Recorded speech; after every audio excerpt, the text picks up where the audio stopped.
Assalamualaikum warahmatullahi wabarakatuh. Salam dan bahagia, salam guru penggerak. Perkenalkan, nama saya Oki Rizky. Saya calon guru penggerak angkatan 11 kelompok 11.77 dari SMP Negeri 1 Semandawai Timur, Kecamatan Semandawai Timur, Kabupaten Oku Timur. Pada video kali ini saya akan memaparkan kesimpulan dan refleksi pemikiran Ki Hajar Dewantara pada modul 1.1 koneksi antar materi. Pendidikan dan pengajaran memiliki pengertian yang berbeda. Pengajaran adalah bagian dari pendidikan dan juga proses dalam memberi ilmu untuk kecakapan hidup anak secara lahir dan batin. Sedangkan pendidikan pada hakikatnya adalah menuntun, memberi tuntunan terhadap segala kekuatan, kodrat yang dimiliki anak agar ia mencapai keselamatan dan kebahagiaan setinggi-tingginya, baik sebagai manusia maupun sebagai anggota masyarakat. Pendidikan juga menciptakan ruang bagi murid untuk bertumbuh secara utuh agar mampu memuliakan dirinya dan orang lain serta menjadi mandiri.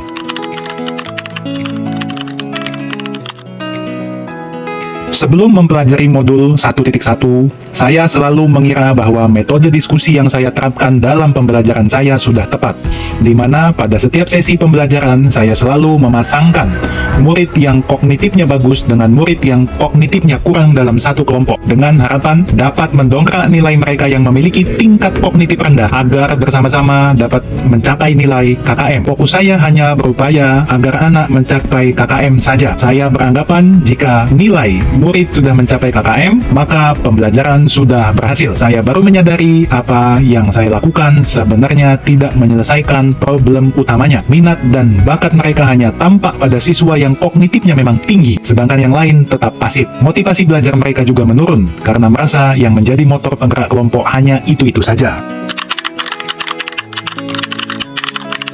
Setelah saya mempelajari modul 1.1 tentang pemikiran KHD, saya menyadari bahwa apa yang saya pikirkan dan saya lakukan selama ini belum tepat. Tujuan pendidikan menurut KHD yaitu menuntun segala kodrat yang ada pada anak agar mereka dapat mencapai keselamatan dan kebahagiaan yang setinggi-tingginya, baik sebagai manusia maupun sebagai anggota masyarakat. Oleh karena itu, pendidik hanya dapat menuntun tumbuh atau hidupnya kekuatan kodrat yang ada pada anak agar dapat memperbaiki lakunya, bukan dasarnya. Saya merasa seharusnya saya melakukan proses pembelajaran secara menyeluruh, bukan hanya aspek kognitif saja, namun juga aspek afektif, psikomotor, spiritual, sosial, dan budaya. Saya harus ikhlas, penuh kesabaran, dengan segala ketulusan hati, tidak hanya mengejar target angka untuk menilai ketuntasan belajar murid saya. Murid bukanlah sebagai objek pembelajaran, melainkan subjek pembelajaran. Karena murid memiliki kebebasan berekspresi, mengemukakan pendapat, dan berkreasi. Sebagai guru, saya tidak boleh hanya berfokus pada kemampuan kognitif saja, tetapi juga harus dapat mendampingi murid mengembangkan kemampuan sosial dan emosionalnya. Saya harus mengembangkan dan berupaya menjadi fasilitator dan menempatkan murid sebagai subjek dalam pembelajaran untuk mencari dan membangun pemahamannya sendiri.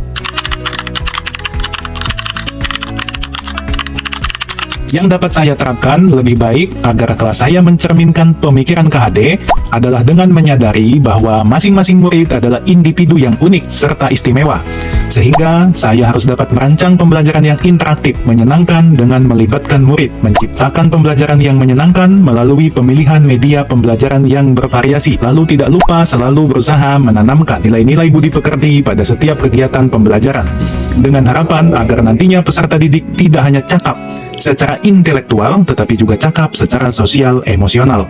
Karena tugas guru memberi arahan, bimbingan, dan menjadi tauladan, baik perkataan ataupun perbuatan. Selanjutnya, saya harus mengenali karakter dan latar belakang murid dengan menjalin komunikasi yang baik. Hal ini dapat membantu saya sebagai seorang guru untuk mencari metode yang tepat, karena setiap individu anak itu sangat beragam, utamanya tentang latar belakang mereka. Saya harus berhati-hati dalam memutuskan sesuatu yang berkaitan dengan anak, karena sikap saya dapat mempengaruhi motivasi belajar bagi mereka.